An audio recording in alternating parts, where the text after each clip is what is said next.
Active Investor here, bringing you another independent analysis. This time we're taking another look at ticker symbol MGT. That's Management Capital Investments. The new name for this company, though, is McAfee Global Technologies. And like I said in the last analysis, I think that new name suits this ticker much better. With that said, the chart that we have today is a 5-minute chart. Each candlestick representing 5 minutes of trading.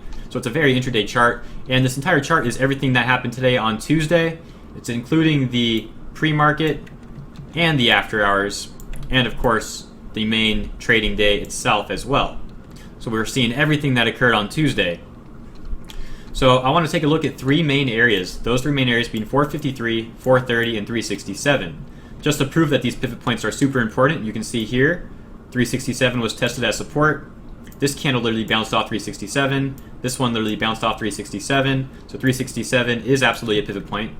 430, we tested it here as support. Here as resistance, once again resistance, once again support, resistance, and finally support. So 430 is absolutely a pivot point, tested many times. 453, tested here as support, tested here as resistance, resistance, resistance, and resistance. So we didn't really break above 453 much at all. We only tested it as support once here. So I'm not including 498, that's the high, 498. I'm not including that as resistance because we only tested it once.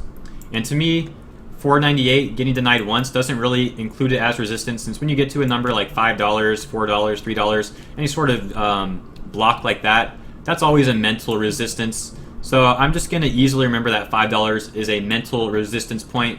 But until we test it again and either get denied or break up, I'm not going to count it as an official pivot point. So just keep that in mind. In my book, it's not actually resistance just yet. We only tested it once, and that's not good enough to really count it.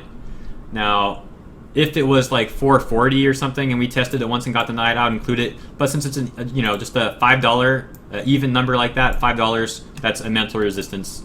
And we'll see if we test it again. Hopefully we do. If it breaks down from 5 again, then I'll probably actually count it as resistance. But for now, just mental resistance. So with that said, we closed today after hours at 4:30. The entire time we were really channeling between 4:30 and 4:53. So hopefully we don't get stuck in this channel tomorrow. A great indicator is going to be the pre-market. And really there's two ways this can go. If we break this channel to the upside, obviously we'll run up to $5 and test that again. If we break it to the downside, we will either bounce off right around $3.80 where our 200-day moving average is, or we'll break down a little bit further and test it at 367. So if we break down pre-market, I'm going to look for an entrance around right around 360 to 380, depending on what the pre-market looks like. If we break to the upside pre-market, I'll look for an entrance around $5. And I'll set a stop loss right under $5. And if we end up dipping down here, I'll set a stop loss right below either 360 or 380, depending on where I get an entrance. So that's my plan going into Wednesday morning. I'm going to keep an eye on the pre-market, obviously. I want to see this channel break, and whether it breaks to the upside or the downside, either way, I don't really care. There's a play there. If it breaks down, there's a play. If it breaks up, there's a play. Those are my suggestions of areas to look for entrances. That's what I'm going to be doing on Tuesday. The last thing that we can take a look at here is the relative strength index down at the bottom. So the entire time after hours, our RSI was really oversold. And that's why we haven't seen much of a run-up after hours. We're pretty much lucky it didn't fall off more. It just channeled even though it was oversold the entire time. So that's showing a lot of strength for the stock. What else can we take a look at? That's really about all, guys. There's not much else to take a look at on this chart right now.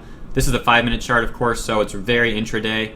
But it's giving us a good overall view of what happened today. If I was looking at a few days, I probably would have used a longer time frame. But since we're just looking at Tuesday, the 5-minute shows us exactly what we want to see here. So these are my three main pivot points. And yeah, you guys know what my plan is for tomorrow morning. If you guys are also going to be trying to play it, I wish you the best of luck. That's really all I got to say in this video. Just a real brief update to the analysis posted a few days ago. Hope you guys make some great money on MGT. It's just been printing money nonstop. And best of luck to you guys. I'll catch you later. Take care.